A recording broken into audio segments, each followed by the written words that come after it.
मैं उसका स्वागत करता हूं। अब कम से कम स्पष्ट हो गया है कि जो हुआ वो वैध था। मेरी मोदी जी से भी यही प्रार्थना होगी कि अब वो जल्द से जल्द राज्य का दर्जा दे दें। मेरी पहली प्रतिक्रिया तो ये है कि सुप्रीम कोर्ट ने बहुत बारीकी से हर एक विषय को देखा है। जो मैंने सुना चीफ जस्टिस जो पढ़ रहे थे उसमें एक एक क्लॉज, एक एक सब क्लॉज को उन्होंने देखा है और सब परिस्थितियां देखते हुए उन्होंने एक नतीजे पर पहुंचे हैं। मैं उसका स्वागत करता हूं क्योंकि बहुत दिनों से ये बात हवा में थी, तो अब कम से कम स्पष्ट हो गया है कि जो हुआ वो वैध था। राजनीतिक रूप से चाहे कोई समझे कि नहीं होना चाहिए था वो बात और है, लेकिन लीगल दृष्टिकोण से, न्यायिक दृष्टिकोण से वो वैध है। एक तो बात ही हो गई। दूसरी दो बातें बड़ी अच्छी सुप्रीम कोर्ट ने कही। मैं तो चंद्रचूड़ जी को, सुप्रीम कोर्ट को बधाई देता हूं। एक तो उन्होंने कहा कि जल्द से जल्द हमारी स्टेटहुड फिर से मिलनी चाहिए। मैं आरंभ से कह रहा था कि जो जम्मू कश्मीर को काट के दो हिस्से में करके और इसको यूनियन टेरिटरी बना दिया, वो हमें स्वीकार नहीं था, किसी को भी, किसी के गले से नहीं उतर रही थी। क्योंकि जम्मू कश्मीर एक बहुत विशेष राज्य था।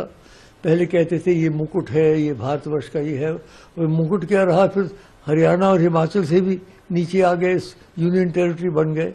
तो वो जल्द से जल्द, मैं समझता हूँ, मेरी मोदी जी से भी यही प्रार्थना होगी कि अब वो जल्द से जल्द राज्य का दर्जा दे दें। ये जरूरी नहीं कि पहले चुनाव हो फिर उसके बाद राज्य का दर्जा दिया जाए, बल्कि अगर चुनाव हो तो राज्य के लिए हो, यूनियन टेरिटरी के लिए क्यों हो।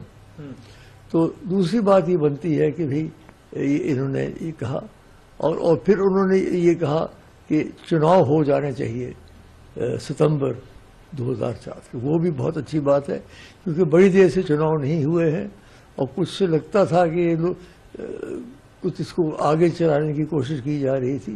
तो ठीक है, अगले साल तक उन्होंने कार्य दे दिया, समय दे दिया है। ये मैं कहूँगा इसके बारे में मेरी प्रतिक्रिया। एक बात मैं इसमें और कह दूँ, मुझे पता है कि जम्मू कश्मीर के कुछ लोगों को ये निर्णय अच्छा नहीं लगेगा, लेकिन मेरी उनसे राय है, उनके हमदर्द होने के नाते, क्योंकि मैं भी तो जम्मू कश्मीर का ही हूँ। हमारा सारा अगर राज्य उभरा तो जम्मू कश्मीर की वजह से उभरा। तो उनसे मेरी प्रार्थना है कि अब वो इसको स्वीकार कर लें। अब कोई विरोध करने का लाभ नहीं है। अब वो राजनीति के लिए तैयार हो जाए। जब चुनाव हो तो चुनाव डट के लड़े, तो अपनी शक्ति जो है वो चुनाव में लगाएं, बजाय इसके कि इसके विरोधात्मक कार्यक्रम करें। ये मेरी उनसे व्यक्तिगत प्रार्थना है। और मैं जानता हूं कि कई लोग बहुत दुखी होंगे, कई लोग बहुत प्रसन्न होंगे, कई लोग बहुत दुखी होंगे। लेकिन अब विश्व में कई बातें होती है जीवन में जो अच्छी भी लगती हैं, लोगों को बुरी भी लगती हैं। तो इसको अब स्वीकार कर लेना चाहिए सबको अच्छे हृदय से, ताकि जो बदमज़गी है, जो एक कड़वाहट हो गई है, वो दूर हो जाए और जम्मू कश्मीर के लोग फिर से हम आहंगी से और खुश असलूबी से, प्रसन्नता से आपस में मिलकर रहें। From breaking news, detailed analysis, in-depth interviews and explainers, follow the Times of India. Subscribe to our YouTube channel. Don't forget to like our videos and hit the bell icon to stay updated with the latest.